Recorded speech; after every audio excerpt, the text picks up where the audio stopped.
Hey, Slick Talkers, thank you so much for tuning into this podcast. And I know that if you love this show, you'll also love my morning show called Good Morning Hospitality with my co hosts Michael Golden and Brandy Canali, as we spend 30 minutes every Monday morning to dive into the industry's top latest news and trending topics. So go check it out on wherever you find your podcasts at Good Morning Hospitality. And you can live stream with us on Monday mornings on LinkedIn, Twitter, Facebook, and of course, YouTube. Now, I hope you enjoy this episode. The vision from day one was when I started Journey back then as an hospitality company, so a management company, was like, can we run a management company by fully automate basically everything? That was a big question, right? And this is like, if there's a way to do it with software was so far behind. So we had to bring software forward. And we knew the AI was going to be a big key player here because what AI can do already is pretty mind blowing. And for many tasks where this is another misconception, it's already better than humans. And this is what's crazy. And this is what's about to change things.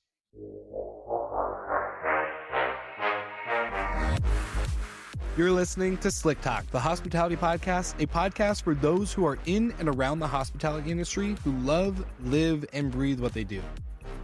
You can join us for candid and unscripted conversations with hospitality experts and founders as we go deeper into their personal stories while they're sharing their triumphs and trials that got them to where they are today. I'm your host, Will Slickers, and you're listening to an episode of Slick Talk, the hospitality podcast. Now, let's begin.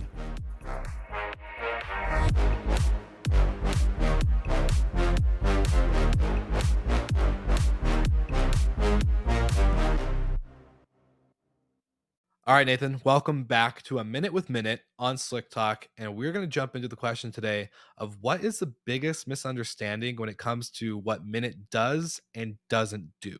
Great question, Will. I think the biggest misunderstanding is probably that we do more than just noise. I know we'll cover that in another minute with minute. So for now, I'm going to major specifically on the noise feature itself. Many people think that we can let you know when there's noise in your unit, and that's the end. But what we can actually do with our pro account is import the data for your guests when they're staying, what's their phone number, etc., and then allow you to automate communication with that guest when there's a noise event. So, what we hear from many of our users is after sending even one text message to the guest, letting them know that there's noise, they tend to quiet down because they don't realize that they're being noisy. So, in many cases, if you use our automation, you may actually resolve the problem with no input from yourself. Just an automated message from the system asking them to quiet down, and then the noise issue is over. I love it. You heard it here first, folks. A Minute with Minute, and now back to the episode. All right, everybody. Welcome back to the podcast. We are live on Slick Talk, the hospitality podcast, and I have a return guest. It's very rare. I think I can count on one hand how many guests we have had that have returned more than once. And this one's a special one. Luca Zambello, CEO and founder of Journey. If you haven't heard of Journey, you probably are living under a rock. Just kidding. I love you guys. But Journey has been a great friend of the show. We've had Luca on. I think when did we have you on? Early 2021. Yeah, I think so. Yeah, the first time getting to meet you.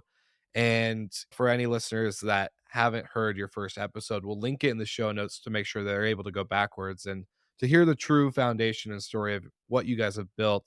But this episode is really going to be a big update. You guys have launched and announced some pretty incredible things that we're going to jump into today, including AI and how it's applied in our industry. But go backwards, listen to the first episode, come back to this, and we'll make sure you're fully caught up. But Luca, my friend, welcome back. Yeah, thank you. Thank you for having me back. Of course, of course. It was so much fun getting to meet you and some of the team at VRMA International. I think it was like 2021 or where we got to meet up and then getting to see you guys at more conferences. Like last year, you guys had this crazy party at Vegas and the Hangover Suite with some of our partners at Minute and whatnot. So you guys are doing some cool stuff, and I'm excited to have you back. For the listeners maybe that have heard of Journey or are familiar with you and have heard you on other podcasts, give us a quick recap on what has happened with you guys in the last, let's say, 30 to 60 days. It's been a lot, as you were talking before the recording. It's like a sprint building up to the launch, and now you're in the full speed mode here. But yeah, let's jump into it. Yeah, we just launched what we call the OS 2.0.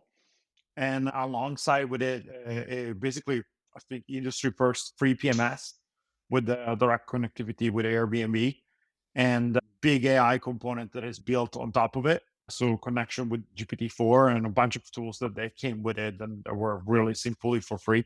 So that was a big update. Concept of what we built came as the need as a property manager. We used to be a property management company that managed over 300 units across several different cities in US. And our biggest problem was technology adoptions and making different technology work for one another and really solving for fragmentation. What we built was a connectivity platform.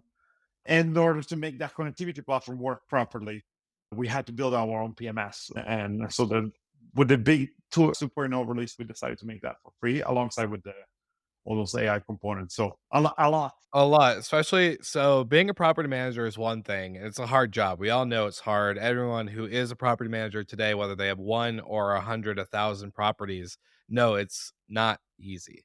There are a lot of things that can help make it easier, but at the end of the day, you're still dealing with people, you're still dealing with tech, you're still dealing with a new industry. I would consider a new industry where a lot of things have changed so much that you're pretty much just absorbing a bunch of stuff 24/7 that's changing every day.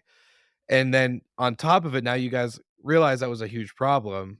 You move into the tech space. You've built your own tech. And what really in the first phase was a connectivity platform, bringing the best dynamic pricing, the best operations, the best noise, and the best everything else into one solution and one dashboard, which again, we all know is a huge problem in not just our industry, in business, right? Like we all have Yes. 100 tabs open. And now you guys were using a property management software, the point one version of Journey OS, and now you've created your own. That's a lot of work in itself as well. Why create your own property management software? Why go through the struggle and the hassle of building something that is so complex? Yeah, it's a good question because I asked that to myself too several times, even when we were building it. But it's very interesting how the industry has developed and it has to do with the historicity of the industry and how PMSs they came to be. And really the same architecture, PMS have been built this exact same for a long time right now, which is the idea of creating a marketplace for each vertical. So for pricing, I want to give you as many pricing solutions. For guest verification system, as many solutions as possible. So creating these marketplaces, it gives you the benefits of high customization, but the end result is that a lot of these integrations are not built well together. And when at first it was just a handful of solutions, a handful of verticals, it was even fine. But now you start having like dozens of different of verticals, and for each vertical, you have sometimes hundreds of different solutions. So it becomes extremely hard to make this concept work.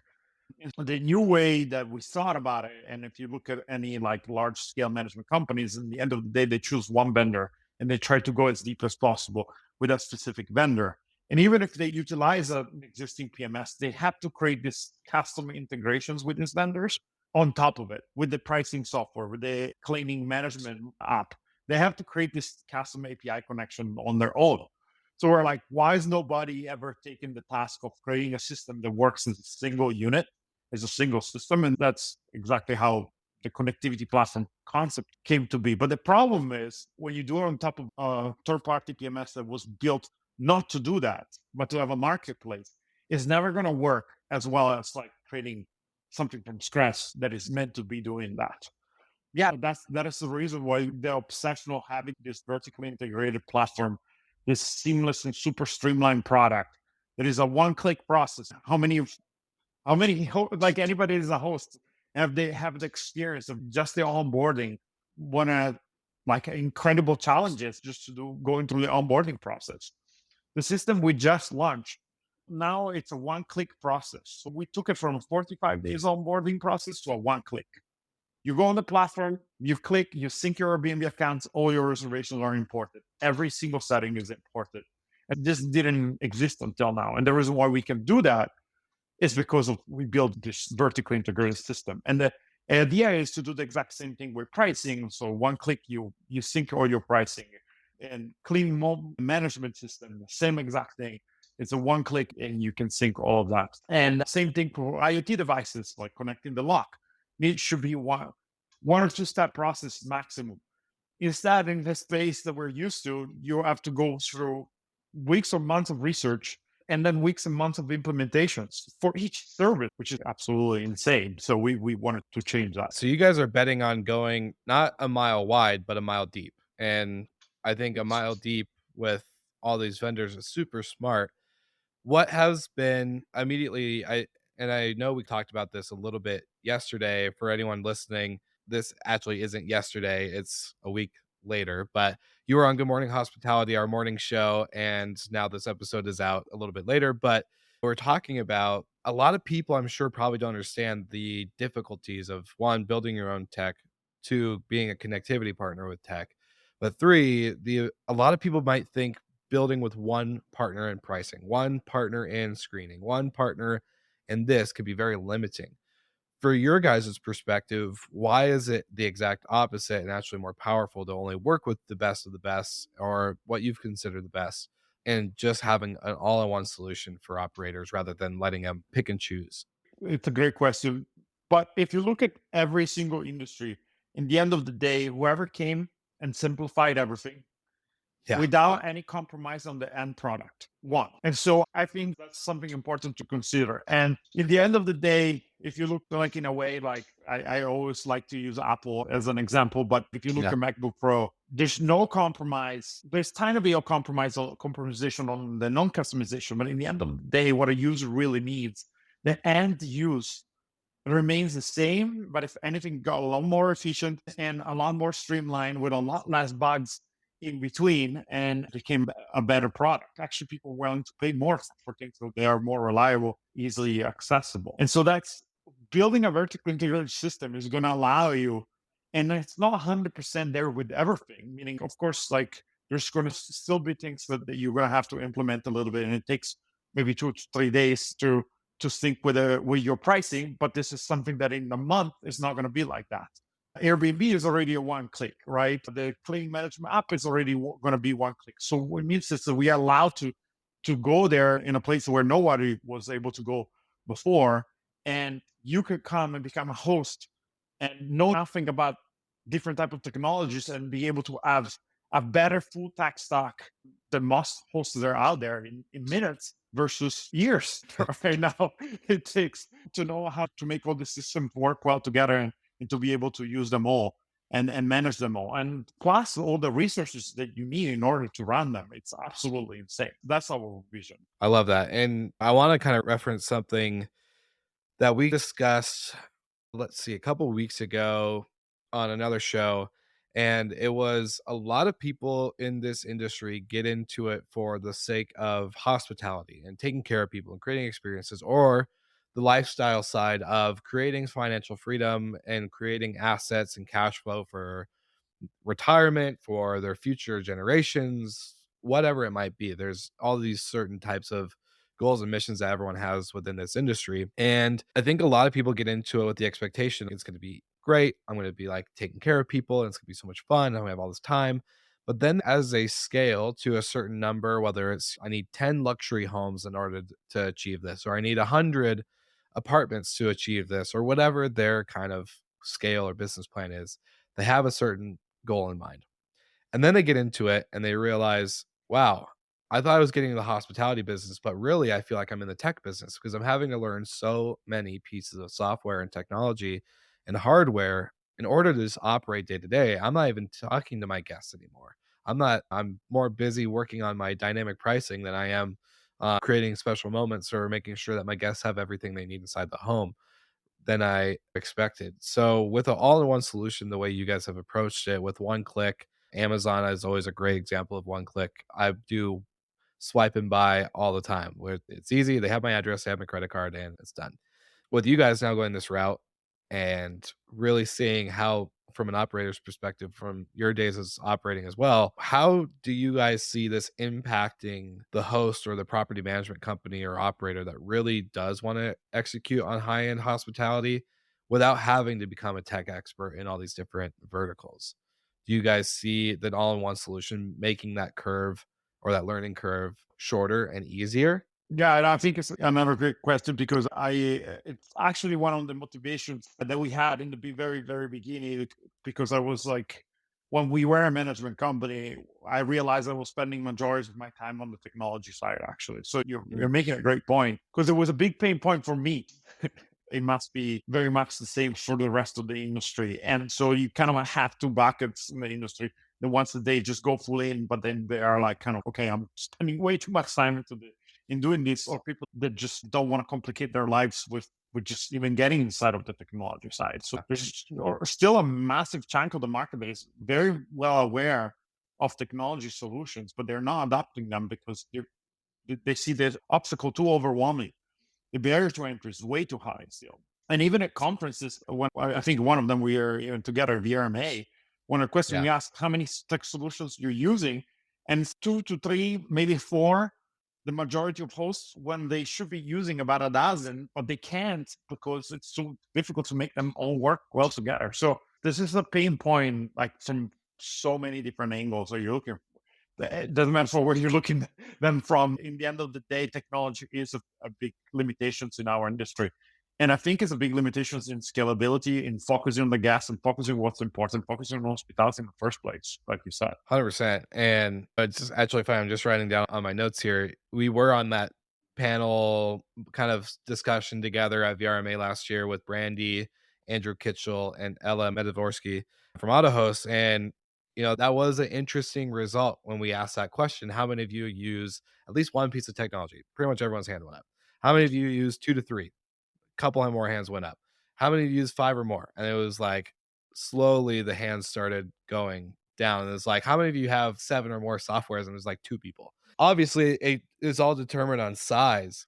Do you think size and inventory matters on the type and the amount of tech you use? Or do you think if I had one property today, I can get onto Journey 2.0 and immediately be fully functioning as if I were having 100? Or do you think that kind of inventory amount changes the amount of tech and the utilization of it? No, I think it's a mindset. Like if you see Mm, value in technology, you want to use as many as possible to automate as many processes as possible. That's the reason why I start working with AI, and we're always trying to be first yeah, on new disruptive solutions. But the point being is, it's not the reason why the amount of solutions is limited to the scale today. It's because it takes researchers to adopt different technologies. yeah, So the whole point that we just said, right? It's why you need to simplify that process because you don't want to limit the full stack only for people that have 400 plus units. That's not good. This is a way also to democratize technologies, right? To really make them accessible to anybody. If you're single units customers, you should be able to access these units. And if anything, like I think we're first case studies of these people with single units coming in and buying full tech stacks right now. But like, we don't even talk to some of these customers. They just go on the website, they set up everything on their own, which again, it's unheard of, right? Like yeah, yeah. somebody can go on the website and just purchase the packages and set it up like on their own. It's pretty mind blowing. So yeah, it's really trying to change the game, but and honestly doing it because out of saturation that somebody should have done it before me, to be quite frank. It's crazy to see, I think from our first episode to our panel talks and the many phone call and text conversations you and I have had together, I'm always impressed by the forward thinking from you and your team, and just like Jason on your team who's out in Miami is a super solid dude. It's always thinking and talking about this stuff with us as well. And one of my things that I want to ask you, because obviously we've seen this AI gold rush, and just like short-term rentals became a gold rush in COVID when no one had the option to travel outside of short-term rentals or vacation homes. They couldn't go to hotels weren't opening, and if they were, no one wanted to, because why share a space with strangers that potentially could get you sick? So when it comes to AI and this gold rush we're seeing, you guys have gotten in early. I know you guys were building Nia before the real chat GPT boom, and now we have Bard and a few others. But from your guys' perspective, where do you see this AI shift happening, especially as you've implemented it into your tech? As I've seen first-handedly, Nia, your AI, respond to guest inquiries, and I've seen this type of stuff happen. where do you guys see all this going? And when you created this as a founder and CEO, where's the end goal? What's the end picture of this? Describe the perfect scenario for anyone who's maybe still learning about AI and or maybe skeptical. We've had a lot of AI conversations on the show and a lot of good reception about it, but more of your point of view, big picture, AI, where are we at with this? No, 100%. I want to say a couple of things. One is we can discuss more details on why, but Yeah. this is probably one of the biggest technologies that humanity has ever seen, like in terms of disruptiveness, bigger than the internet. And if you think what internet has done to hospitality, meaning the fact that before it was basically 100% direct bookings outside of travel agencies. It was done everything through direct bookings and through your own marketing and marketing with paper. And now if you think about that, there's hosts, there are 100% leads on OTAs that don't even have direct bookings or very small percentage. And the opportunities that has opened, right? Because they're literally like full-on hospitality hotel companies now that they were able to start like with a single apartment and became almost like an hotel company or a full hotel Yeah. company or someone who can compete with hotels. Everything internet. Yeah, you're an example one too. Like you guys had multi-unit properties and all this stuff, like all because of tech and the internet. Like exactly. And if you think how much that has disrupted like the current hospitality industry and all the other industries like retails and the many industries that has disrupted, AI is going to be just as disruptive, if not more disruptive. So it's something that everybody needs to be paying attention to. Like you can be pro or against, doesn't matter. You're just going to get left behind because you could have said the same exact thing about the internet. And then if you would have not adapted, you would have problems today. Yeah. So if you refuse to send emails or to list on OTAs, it will create challenges. Of course, there's black swan events. I'm not saying that, but it creates challenges. So the same thing is for AI. We understood that before because luckily we had people that were pretty heavily involved in the AI space and we knew where it was going. But the signs of where it was going to where there's a Stanford University study. It came out like almost a decade ago. I don't remember the exact year, but it showed where AI was going to be already 10 years ago and where it's going to be in like about 5 years or so. And it was extremely accurate because AI doubles in power. This is not a big misconception about AI. It doubles in power almost every 3.5 months. So we're all, as humans, we are used to linear growth, not exponential growth. This is extremely exponential. Every 3.5 months, there's been more progress made in AI that has ever been made since inception. This is how mind-blowing it is. Because most of the times, the technologies were linked to its development. For instance, computing power was given by the chip power, which meant that was directly correlated with how many transistors each chip had. And that was directly correlated to building them, right? So every 2 years, about a double in power. Now it's like kind of like a little bit slowing down. AI, we're getting close to a point where AI can improve itself. So that's pretty mind blowing. That being said, like why do I think this and what is the final vision? Number one is the vision from day one was when I started journey at the back then as an hospitality company, as a management company, was can we run a management company by fully automate basically everything? That was a big question, right? And this is like, if there's a way to do it with software was so far behind. So we had to bring software forward. And we knew the AI was going to be a big key player here because what AI can do already is pretty mind blowing. And for many tasks, where this is another misconception, it's already better than humans. And this is what's crazy. And this is what's about to change things.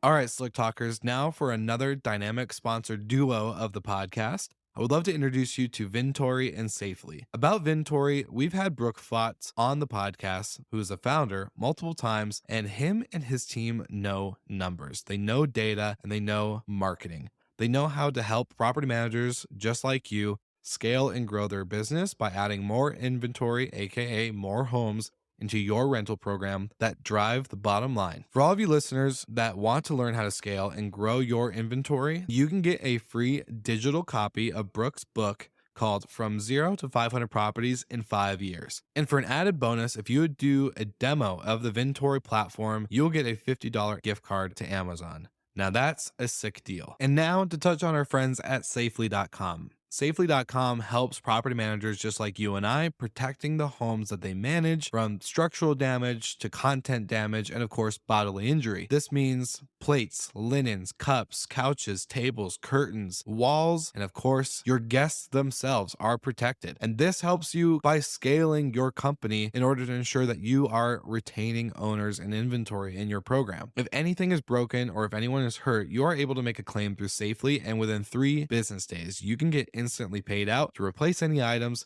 and settle any claims that happen on site without having to deduct from your owner's payouts. That's why I call these guys the dynamic sponsor duo. And thank you so much for tuning into the podcast. Check out their offers in the show notes, and back to the episode. Some of the things that we're doing today, and obviously there's a lot more to come, but we already have review management where it's basically answering reviews, and that's already better than humans and answer review.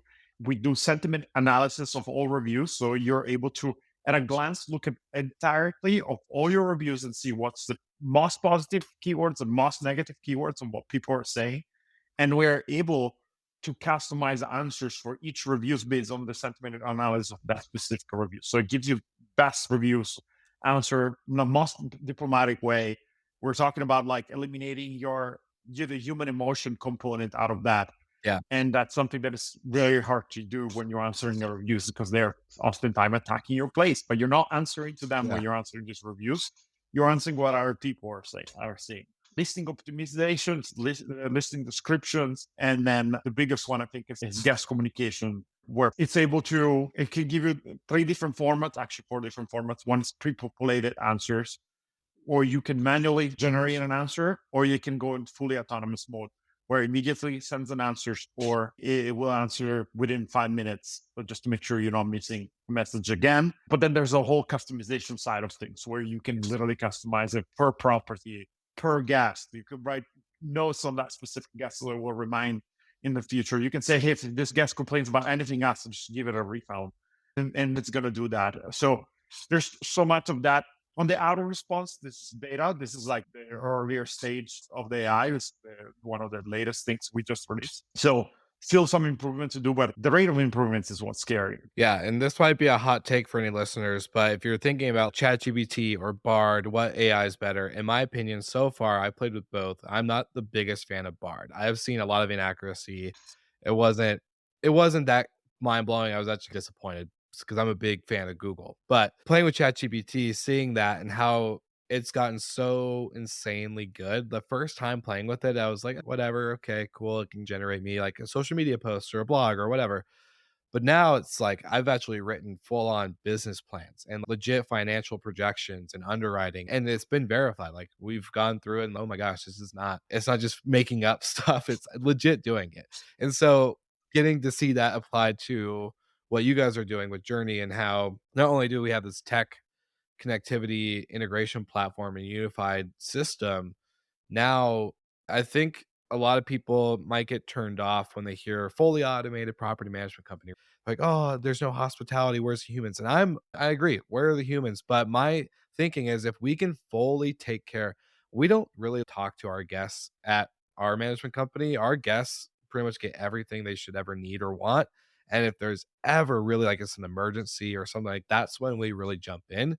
But we are focusing our human hours now, our human capital on actual experiences and actual partnerships and local destinations and doing the hospitality stuff that made me fall in love with the industry in the first place. So for you guys, I would love to know with your AI, because you built it off of GPT-4. Correct. Okay, so with your guys' AI, what's and I hate the word application, but where can really operators really focus on changing their mindset from a way, oh, where are the humans? We're in this for hospitality to thinking, okay, automation. I think there's a level of high tech and high touch. What do you guys think of high level, high touch or high tech, high touch and how that AI component can really shift the way we operate today?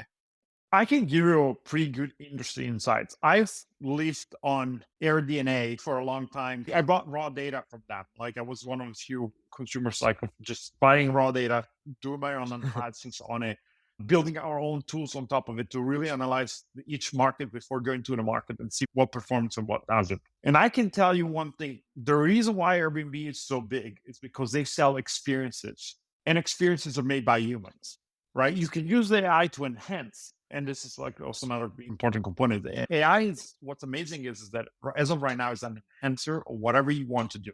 It's going to make you do whatever your ultimate vision is going to make you to do better, faster, and more precise. That's what it does. It's not Yeah. substituting you as a visionary, as someone who wants to create that hospitality experience. But if anything, it's going to allow you to detect what those experiences should be like, what should you double down on. And this is outside of a journey. This is Yeah. literally going using tools like ChatGPT or AutoGPT, we mentioned last time briefly. Now, ChatGPT, there's plugins for people that they don't know. Like if you're Great to Plus, you can connect ChatGPT to the internet, and you can utilize it for market studies, for great research and stuff like that.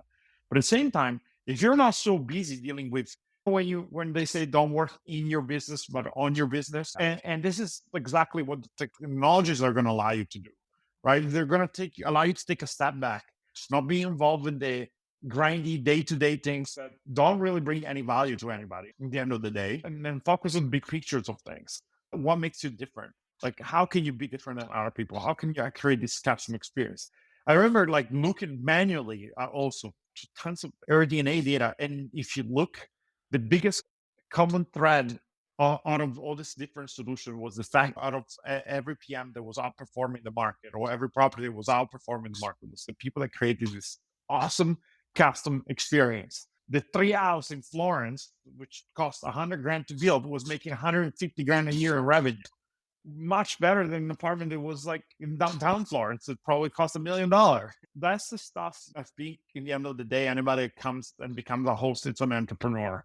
And that's the stuff as entrepreneurs that you should be thinking about, like how to make a difference. And technologies are going to allow you to do that. They're just an enhancer, and are going to allow you to focus on what's beautiful about hospitality and less of the stuff that at the end of the day, people don't want to deal with problems. If you cannot deal with issues, then they can auto-resolve themselves, or have this like almost automated processes to fix things for you, so you can focus on whether your goal is having more time for yourself or scaling the company. It can help you to do either of those things.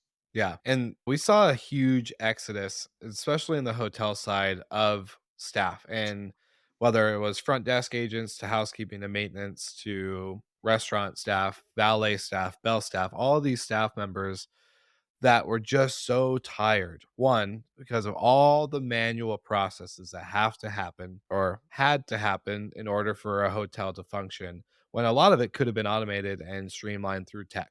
Your front desk agent shouldn't be verifying reservations to their GDS portal and making sure that the booking.com reservation came through and you have the room and this and that. Like that stuff is so chaotic and it causes so many issues. They should be there to focus on the guests arriving, the place being clean and ready to rock in order to interact with a good experience and a positive attitude, right? That's just one Exactly. thing. Now owners and operators can take something like Journey or technology to really focus on now enhancing the team experience outside of the just guest experience. And for you guys, where do you see when it comes to an operating company? A lot of people think, and coming back to this term or word of it's a very human capital intensive, where it takes a lot of people to run a tight ship in a hospitality business. Do you see this shifting away, or do you see this shifting the types of roles and positions that we create inside of our operation company in order to make sure that we're still people involved? We're not just a software that's turned on and running. I think it depends. It can optimize what you're doing. So just means that you can either reallocate the human capital to do something else that brings an extra experience to the guests. And this is more, I think, the case for hotels. But for Yeah. vacation rentals, most people don't care about talking to somebody. That's the reality. They care that they come in and the place is spotless, the place is what you advertise, and the place creates this awesome experience. That's it. Getting people to do stuff, it doesn't necessarily add any value. If you can reallocate those resources to make sure that you can have more time spent into making sure that those three values are at best, Absolutely, you should.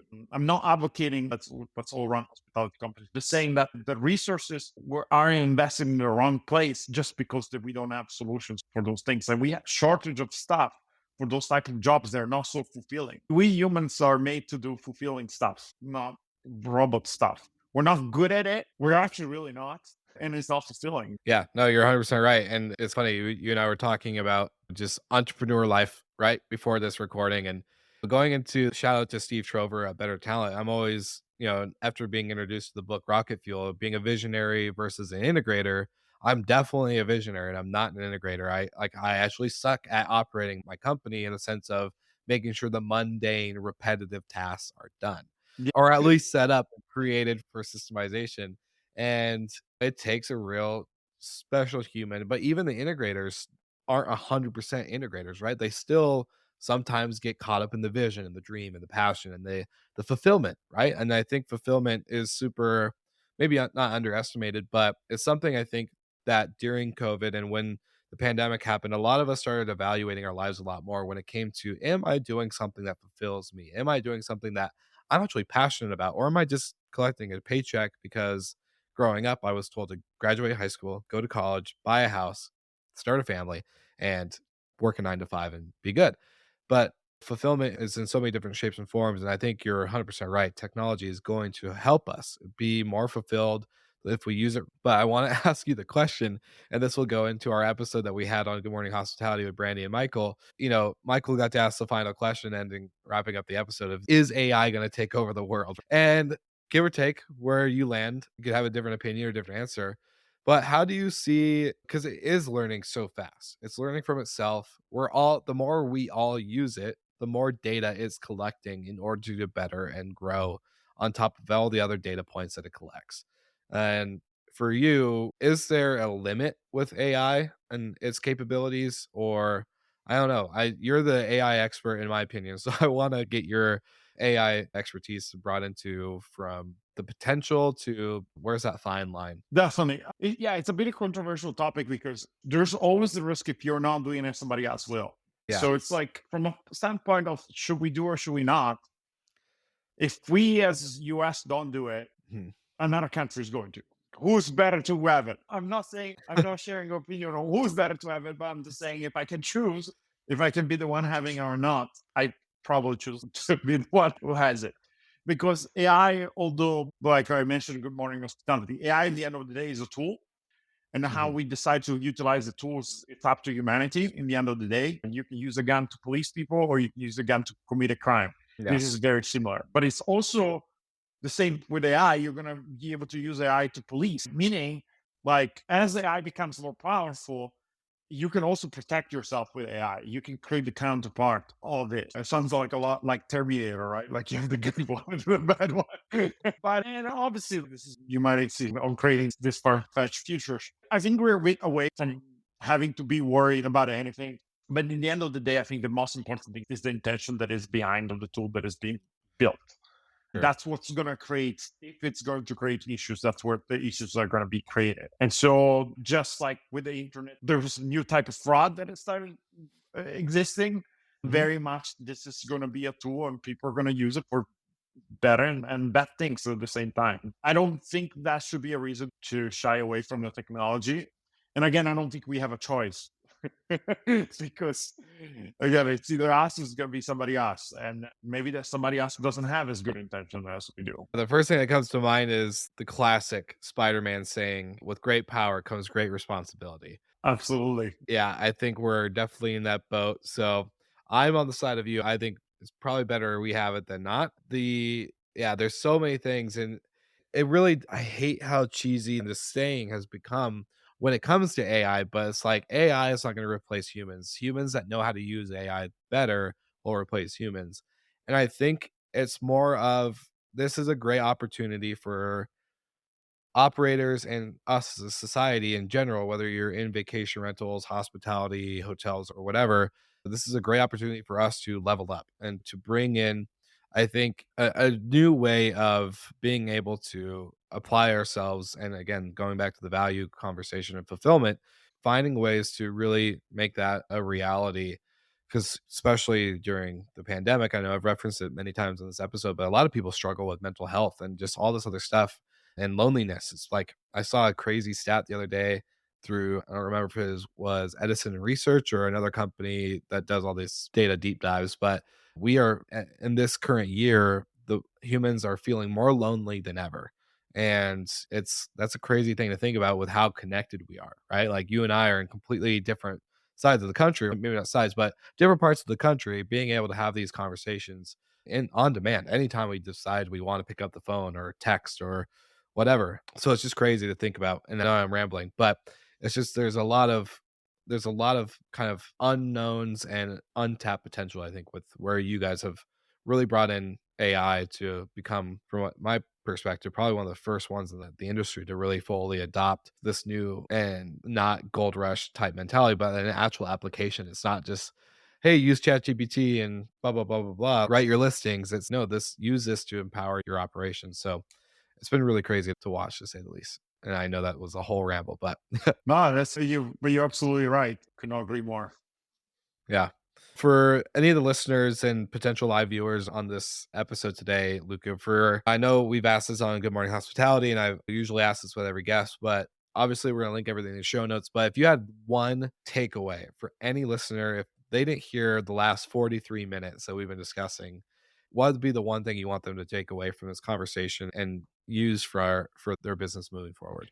No, I think your conclusion, you said it, and it's not AI is going to take away jobs. It's humans that know how to use AI they're going to take away jobs. And just like the coming of the internet and social media, there's been jobs that we thought that they're never going to be jobs. You're the perfect example, like running a podcast or being an influencer. Those are jobs that we could never even imagine they Yeah. could exist before. And just like that, I think AI is going to bring new ways of doing things and new jobs. Just make sure you don't underestimate this and you really look into it, because it can enable and enhance you to do whatever you wanted to do, or if you were stuck into something, or if you had a bigger vision, or if you don't adapt your business with this technology, you might risk the risk of being left behind, right? I think be on top of it. The first people that jumped on the .com made a lot of money. The first people that jumped Yeah. on crypto made a lot of money.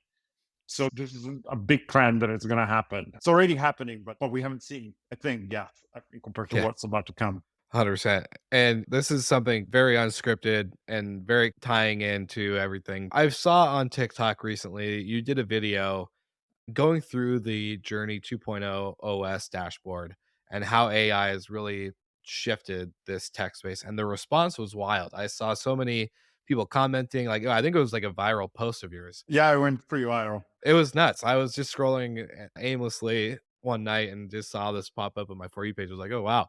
It's very fascinating. I've gotten to see it on my own with my own eyes outside of that TikTok moment late at night. And so I want to just encourage the listeners. I think it's super fascinating to at least experience a demo or go check it out, because so many people that I meet at conferences or listeners of the podcast tell me there's so many options out there. There's so many softwares, there's so many hardwares, all this stuff. I think if you want to simplify, I think, as you said earlier in the episode, Lucas, simplification is going to be like, it's so undervalued right now. I think it's going to become very valued in the coming months as we're all doing and juggling many things and starting to figure out how to apply AI to our lives in order to simplify everything. So definitely should check it out. And I just want to say thank you so much for you and your team taking the time to reach out and work with us at the network. And yeah, it's just been super fun to watch. And so super excited to have you on in the future as we hear more updates and all the other stuff like that. So thank you so much, Luca. Yeah, no, thank you for having me. And I love the discussion. Me too. Me too. Well, you heard it here first, Slick Talkers. Make sure you like and subscribe. Check out all things Journey.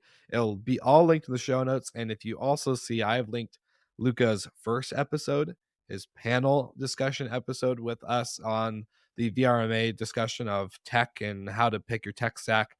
And then also our Good Morning Hospitality episode. So if you haven't gotten enough of Luca here, you'll find more ways to connect with Luca outside of it. So Luca, thank you so much again, and we'll see you all again next week.